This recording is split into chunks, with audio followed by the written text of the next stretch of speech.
Air ഇന്ത്യക്ക് നിരവധി പോരായ്മകളുണ്ടെന്നും ഒരാൾ മാത്രം വിചാരിച്ചാൽ പരിഹരിക്കാവുന്ന പ്രശ്നമല്ല ഇതെന്നും പ്രവാസികാര്യമന്ത്രി വയലാർ രവി. സോഷ്യൽ മീഡിയ സൈറ്റുകളിലെ തനിക്കെതിരായ പരാമർശങ്ങൾ ശ്രദ്ധയിൽപ്പെട്ടിട്ടുണ്ടെന്നും വയലാർ രവി ദുബായിൽ ജീവൻ ന്യൂസിനോട് പറഞ്ഞു. സമയം വൈകുന്നേരം 7:30. കേന്ദ്രമന്ത്രിയുടെ പൊതുപരിപാടിയിൽ പങ്കെടുക്കാൻ അബുദാബി മലയാളി സമാജത്തിലെത്തിയ മാധ്യമപ്രവർത്തകരെ സ്വീകരിച്ചത് ഒഴിഞ്ഞ കസേരകളടങ്ങുന്ന വേദിയായിരുന്നു. എയർ ഇന്ത്യ വിഷയത്തിനെതിരെ സോഷ്യൽ മീഡിയകളിൽ അലയടിക്കുന്ന പ്രതിഷേധത്തിന്റെ തുടർച്ചയാകാം ഇതെന്ന് കരുതി ഞങ്ങൾക്ക് തെറ്റി. ഒട്ടും താമസിക്കാതെ മന്ത്രി എത്തി. എയർ ഇന്ത്യ പ്രവാസികളോട് ചെയ്തതൊന്നും അറിഞ്ഞില്ല എന്ന മട്ടിൽ കോട്ടുധാരികളും അല്ലാത്തവരുമായ പൊതുപ്രവർത്തകരും സംഘടനാ നേതാക്കളും മന്ത്രിയെ സ്വീകരിച്ചാനയിച്ചു.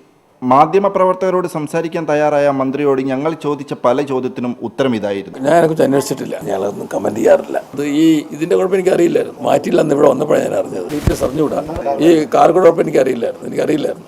എയർ ഇന്ത്യയുടെ പ്രവർത്തനങ്ങളിൽ പോരായ്മകളുണ്ടെന്നും ഒരാൾ മാത്രം വിചാരിച്ചാൽ നന്നാവുന്നതല്ല ഇതെന്നും മന്ത്രി തുറന്നു സമ്മതിച്ചു. എയർ ഇന്ത്യക്ക് പ്രശ്നങ്ങളുണ്ട്, അത് നന്നാക്കി എടുക്കണം എന്നുള്ളതാണ്. അതിന് മന്ത്രിയോട് അജിത് സിംഗിനോട് ഞാൻ ഇടയ്ക്കിടയ്ക്ക് പറയാറുണ്ട്. എൻ്റെ അനുഭവങ്ങളൊക്കെ വെച്ചിട്ട് നിങ്ങൾ നന്നാക്കാൻ ശ്രമിക്കണം, അത് ഞാൻ നോക്കാം എന്ന് പറഞ്ഞിട്ടുണ്ട്. അങ്ങനെ ഈ പ്രശ്നത്തിൽ തനിക്കെതിരായി സോഷ്യൽ മീഡിയകളിൽ നടക്കുന്ന ദുഷ്പ്രചരണങ്ങൾ തന്റെ ശ്രദ്ധയിൽപ്പെട്ടിട്ടുണ്ടെന്നും അദ്ദേഹം കൂട്ടിച്ചേർത്തു.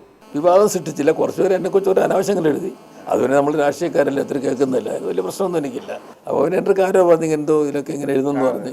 അപ്പോൾ ഞാൻ നോക്കിയപ്പോഴത്തേക്ക് എൻ്റെ അച്ഛനാരാണെന്ന് ചോദിക്കുന്ന വെച്ച് ബാക്കിയെല്ലാം ഉണ്ട്. എനിക്ക് പരാതിയൊന്നുമില്ല, നല്ല കാര്യമല്ലേ. തനിക്കറിയാത്ത ഒരു വിഷയവും പ്രവാസികൾക്കില്ലെന്ന് അവകാശപ്പെട്ടിരുന്ന പ്രവാസകാര്യമന്ത്രി പലതും അറിയുന്നില്ല എന്ന വെളിപ്പെടുത്തൽ തലസ്ഥാന നഗരമായ അബുദാബിക്ക് കൗതുകം സൃഷ്ടിച്ചു. ഇത്ര രൂപയ്ക്ക് വരെയുള്ള സ്വർണം കൊണ്ട് എന്നുള്ള കടക്കാലത്തിന് വലിയ നിയമം വന്നു, ഒരു റൂൾ വന്നിട്ടുണ്ടായിരുന്നു. ഇതൊക്കെ മാറ്റാമെന്ന് പറഞ്ഞെങ്കിലും സത്യത്തിൽ ഞാൻ ധരിച്ചിരുന്ന് മാറ്റിയെന്നാണ്. ഇന്നിവിടെ വന്നപ്പോഴാണ് ഞാൻ മാറ്റിയില്ലെന്ന് ഇവിടെ വന്നപ്പോഴാണ് ഞാൻ അറിഞ്ഞത്. നിങ്ങൾ ഇവിടെ പറയുന്നതും ഡൽഹി എന്ന് പറഞ്ഞ രണ്ടല്ലേ? ഇത് ഓർഡർ ഉണ്ട്, ഇവിടുത്തെ ഗവൺമെൻറ്, ഡൽഹി ഗവൺമെൻറ്റല്ലേ ഓർഡർ ഉണ്ടാക്കേണ്ടത്. അപ്പോൾ അവിടെ അറിയിക്കണമെങ്കിൽ അവിടെ വന്നല്ലേ പറയേണ്ടത് ഈ കാര്യങ്ങൾ. ഈ കാർഗോ ഡ്രോപ്പ് എനിക്കറിയില്ലായിരുന്നു. അല്ലെങ്കിൽ ഞാൻ തന്നെ പറഞ്ഞേനെ അതിൻ്റെ ടാക്സിൻ്റെ എന്താ പ്രശ്നം തിരക്കിയാനെ. അതുകൊണ്ട് എനിക്ക് ടാക്സിന് പറയാനും പറഞ്ഞുകൂടെ നിങ്ങളോട് എന്താണെന്നുള്ളത്. സന്ദർശനം അവസാനിക്കുമ്പോൾ നാം കാണുന്നത് ക്ഷിപ്രകോപിയായ വയലാർ രവിയെയും അതിന് സ്തുതി പാടുന്ന രവിഭക്തന്മാരെയുമാണ്. അപ്പോഴും പ്രവാസികളുടെ നീറുന്ന വിഷയം കനൽ പോലെ എരിയുന്നു.